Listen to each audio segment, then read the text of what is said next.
A while back, I made a paint talk on AI art, and I want to come here and make a part 2 to that. At the end of that AI art paint talk, I said I would make a follow-up addressing some of the common points that people have about AI art, and doing some other things. And those other things are actually what's probably going to make this paint talk one of the least watchable. Like, if you're somebody that's just coming here for the first time, maybe this wasn't your recommended, you might find this a tough watch, especially if you haven't seen the original paint talk on AI art, because it's going to be half reliant on that and half giving context for that. Because I did two things with that AI art video. One, I made a point on AI art that was an extremely small piece of a much larger puzzle, right? And to me, I thought that that was like cool. I thought that was a reasonable thing to do. Honestly, though, I will say that I think that I should have shown the picture of the puzzle before giving the point. You know what I mean?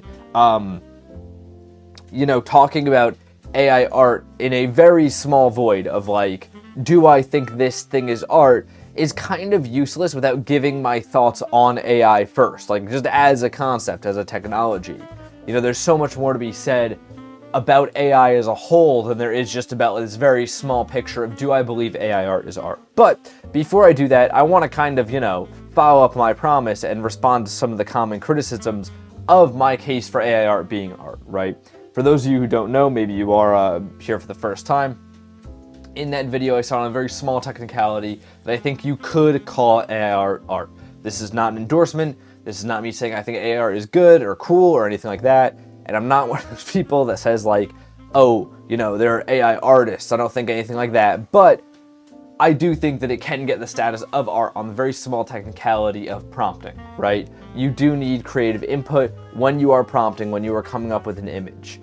Is it more ideation than anything else? Yes, 100% sure. Like you're not creating images, but you are coming up with the ideas for images, and that in a sense is art. The definition of art I use, I repeat almost every paint and talk, is the expression or application of human creative skill and or imagination. This is the Oxford Dictionary definition. I use it because it's broad, it's common, and it covers all its bases, right? Under that definition, yes, there is human creative imagination in the prompting in AR, right? That was my case. Very quickly summarized. If you want more details and like to actually, get into that, go watch the video, because I'm not going to repeat the whole thing here, because this is me for the people, me doing this for the people who watched that video, right?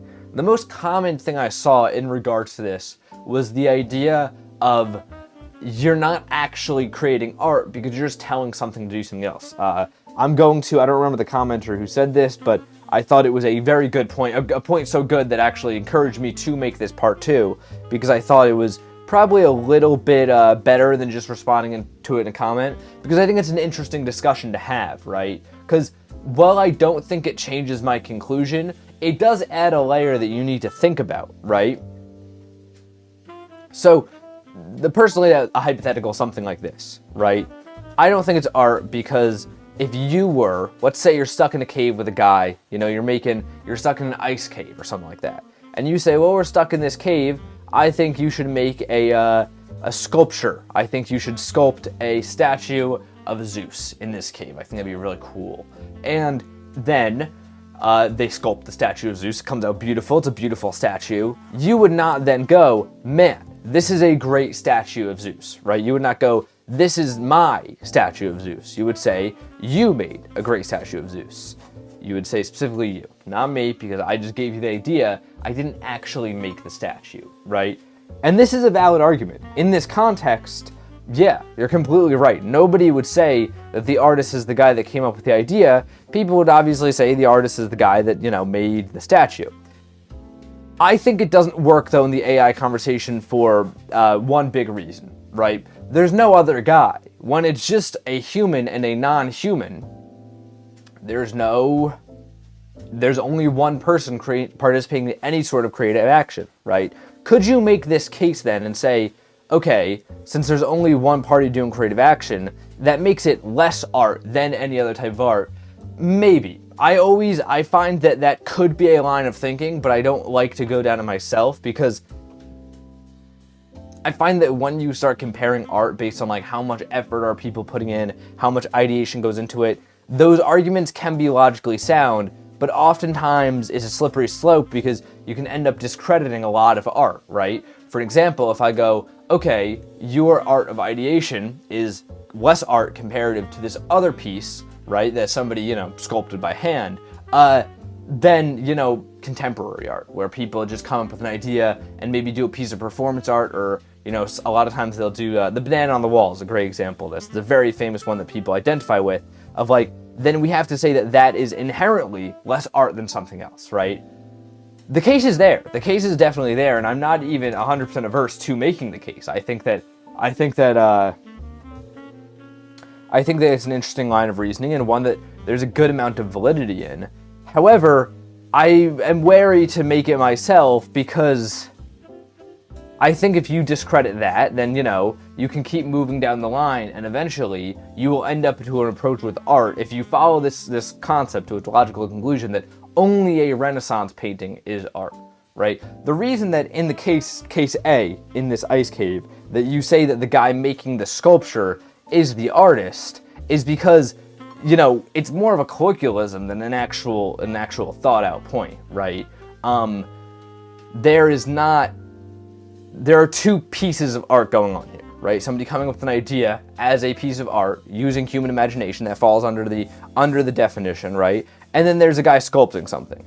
Most people are going to just look at that and go like, okay, one of these things is a lot, more creative, a lot more ideation and creation and skill applied than another. And we're going to refer to one of these things as art. I completely understand that, but it is more of a colloquialism, right? To kind of further this point, I tend to view art in the same way that I view plants or animals, right? As just as I call the trees and the grass plants, or I call humans and tigers and lions animals, I call art sort of this a third category that humans create. That's kind of the way I look at it, to really narrow down. And if we're going to use an analogy for this, I would say, a seed is less of a plant than the tree it ends up being, for sure. I don't think anybody would be like, this seed is more of a plant, right? But if you take that seed in isolation, it still falls under the category of a plant. I think an idea is the same way.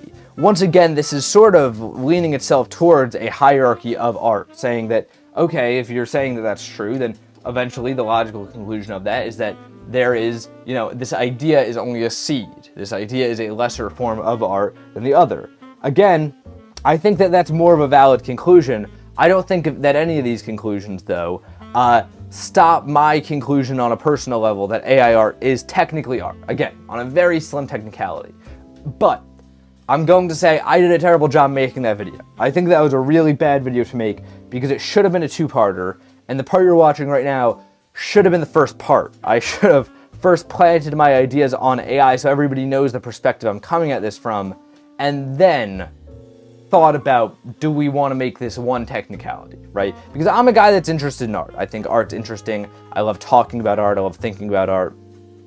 A lot of you are deeply familiar with this by now if you've been watching a while.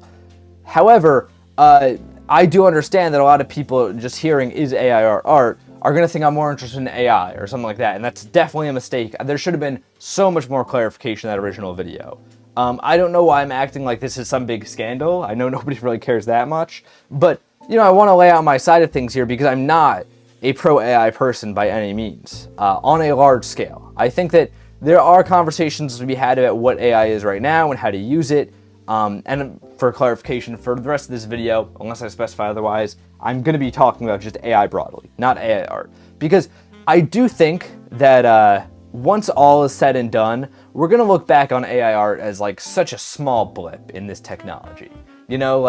Just how if you ask the people of today about the last 40 years of technology, it's sort of like going back and being like, what do you think of the first version of MS Paint? The things that this technology will do, AI could cure cancer. Nobody's gonna care about these Studio Ghibli images by the time this cures cancer. And in that form, my video itself is just a red herring, discussing something that's very much of this time and, going to be irrelevant.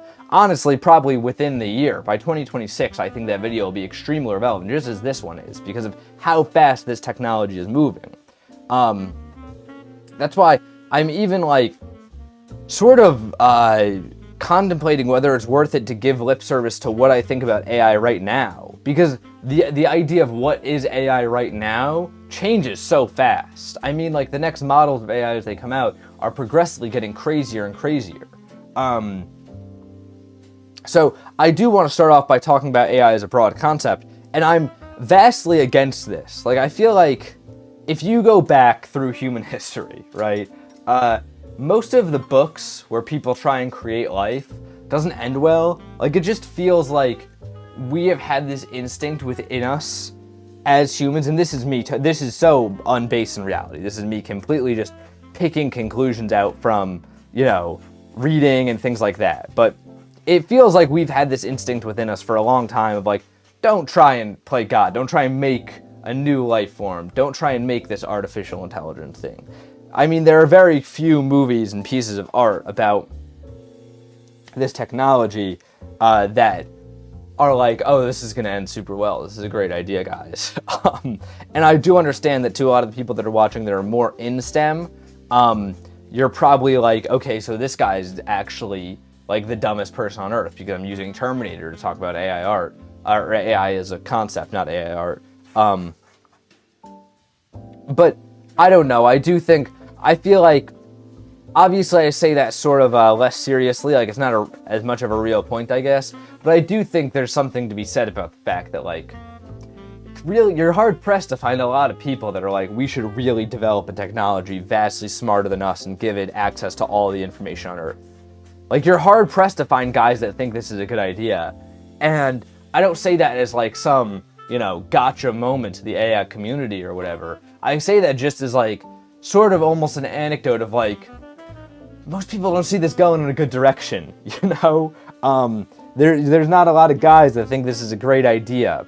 Even one thing that scares me more than anything is that, like, the guys making these AI companies themselves are like, this is not cool. Like, this is not a good idea.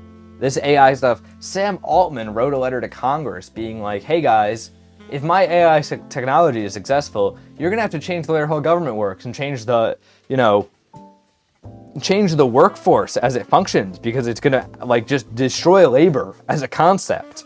And, like, the letter got ignored, of course, but, like, the fact that this guy is making this technology, I don't know, it feels like a modern day Oppenheimer. Oppenheimer happened once and we got a great movie out of it, but the movie is supposed to be there so we don't do it again. Like, it just feels like a Pandora's box that I am not all that interested in opening. I just don't think I don't see how this is a good idea. Something that, and this is kind of, I guess, the core of my thoughts on AI, is that as much as I, on a large scale, don't think it's a good idea, I find myself going back and forth greatly on my actual thoughts around AI. Because I think that, like, I can't help but have a part of me that's like, maybe when it all is said and done, and this technology is out, and, like, in its full form, it won't be as crazy as I think it will be. Like, maybe this will just be curing some diseases, we'll work to do stuff like that, and be, like, an overall net good, but not that dramatic of a technology. There's a part of me that believes that, just because my whole life, I think anytime I've heard there's going to be a new technology that dramatically changes the world, it ends up being a scam and a way to generate more funding for their company. Sorry, guys. Maybe that's a really pessimistic view on technology, but the way these companies work in Silicon Valley a lot of the times is just like I think of Mars as a great example of this, separating it from even Elon Musk as a person, because that's just a whole other can of worms to go down. But, like, you have heard, so I've heard since, like, the Obama administration that Mars is a year away. It feels like we're always a year away from this big thing, and I do totally think we'll get to Mars at some point. I'm not somebody that doesn't believe that. I don't personally care all that much. Like, we sent cameras there, I kind of get the point. And I don't think a Mars colony is all that great. I mean, this is a whole side tangent, but it just goes to show that, you know, oftentimes these ideas end up being more for CEOs to hype up and get some funding than it is for actual promises, you know. To an extent, I mean, as much as they have, like, a ton of power, I also am, like, kind of, who's not going to hype themselves up? You know what I mean? Maybe that's an immature take to have on that. I don't know. Maybe that's not the best thing to say, but, like, there's a part of me that just doubts it's going to do this much. I also will say, that I have a ton of friends in STEM. Tons of friends are in STEM. And the thing that they commonly tell me when it comes to AI is like, it's not going to be as scary as you think it is. Like the idea that an AI is going to take over the world, it's a little out there. It's a little bit out there. Then on the other side of that, the godfather of AI, whose name I forget, he's an academic, I want to say, he says that there's a 50% chance of AI ruining the world, right? So I have two ways to go with this. Either A, this guy, the academic, is way just like thinking too big. He's just like, I have thought about AI way too much my whole career, and I'm way too hyper-focused on it. And maybe I have a blind spot that, a government would just shut this down if it ever started doing something like that. Or we would just strike it with an EMP and have a ton of damage, but it won't end the world. Like, maybe that's definitely a possibility. I'm not going to say that I think that because I would discredit this guy's entire life work. So I'm not going to say that definitively, but it wouldn't be the first time an academics hype something up a little bit more than it's meant to be, right? So that's definitely an angle. The other angle is that all my friends in STEM who are actually working on these technologies are more missing the forest for the trees. Like, they're just working on the code and like not seeing the bigger picture of what this is going to become. So there's two angles to go there too. And that's another reason why I'm like, I really don't know what to believe on this. Like, I don't know what to think about AI as a concept.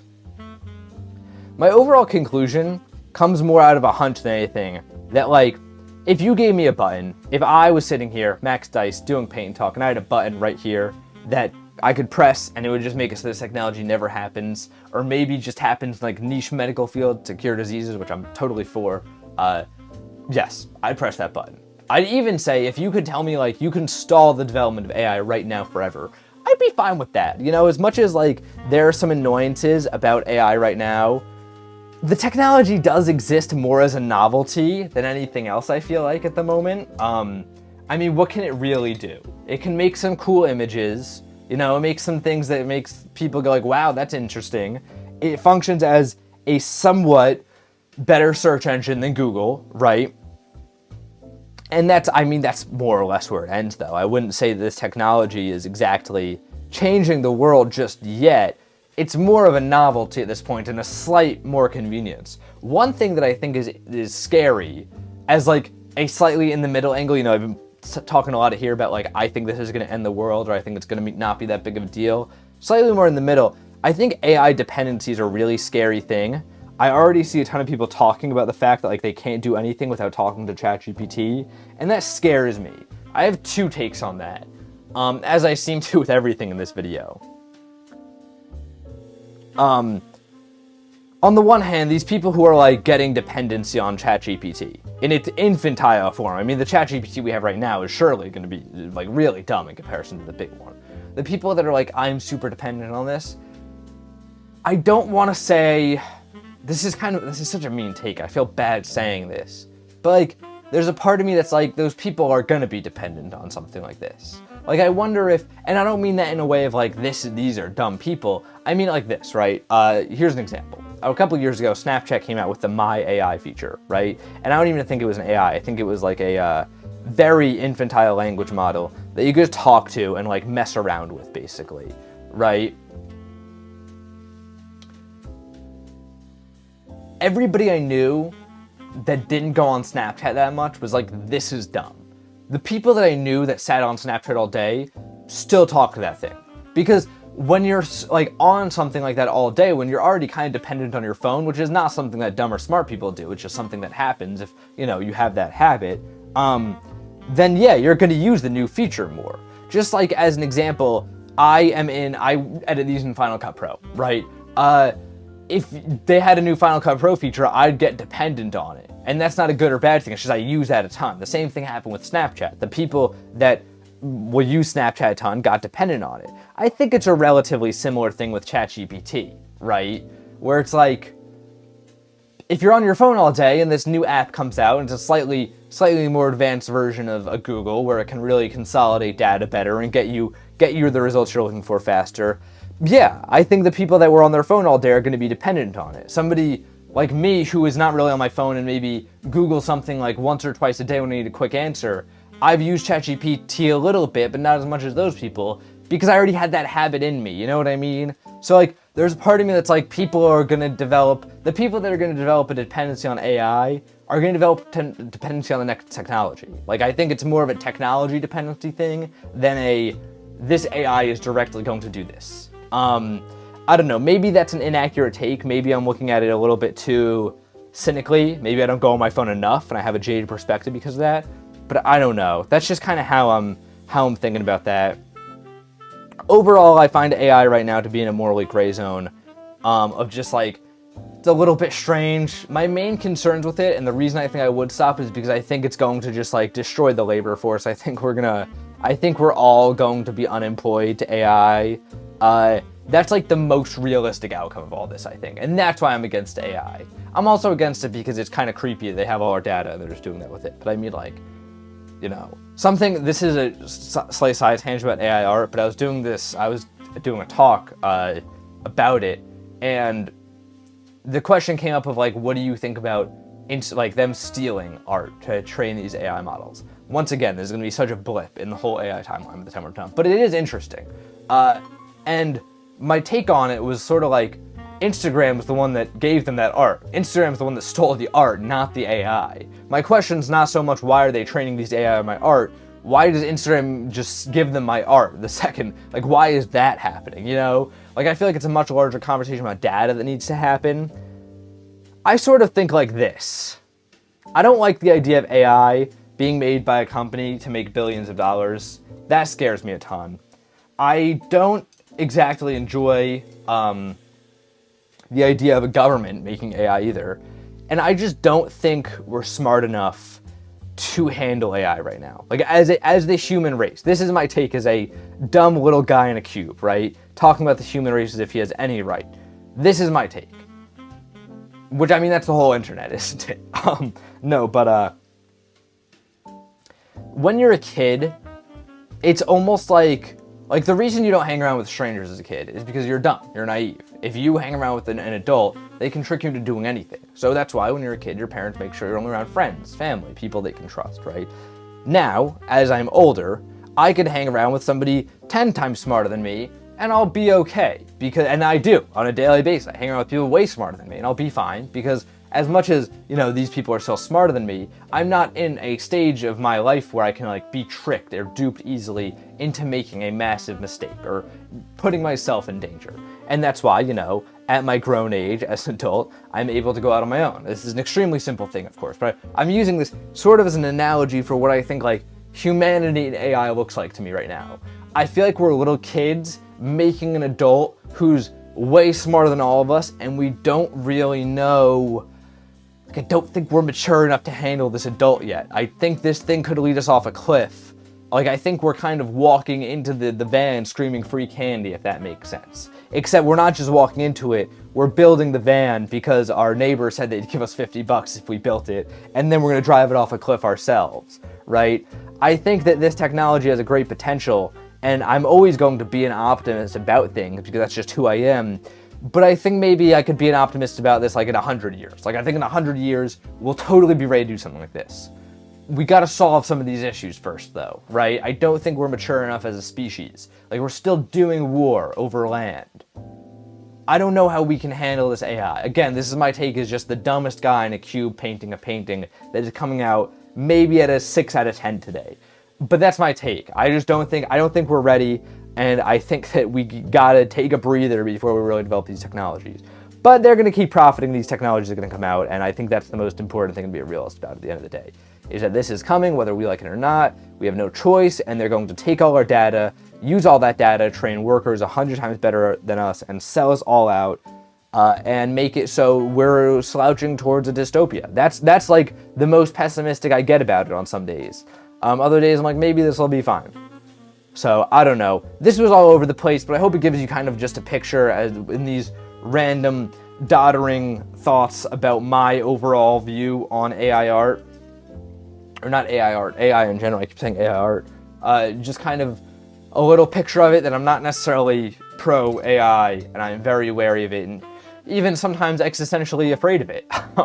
This is the painting. I think there's a good amount of emotion in these eyes. I wish I shaped them a little better. I think the color is muddy. I don't know. I think it's interesting, and I think it's cool, and I think it's even okay. But I think it's kind of giving me the same feeling one of my other paintings from last week was. And in that way, I don't love it. I don't like that it's kind of treading the same ground in this series. It's pretty good at being interesting. But anyways, go follow the Instagram. This will be up in the next couple of days. I post at the end of the week all the paintings from the week prior. And until next time, guys, gals, and pals, my name is Max Ice. This has been Paint Talk episode 157, and I'm here every morning painting and talking with you all.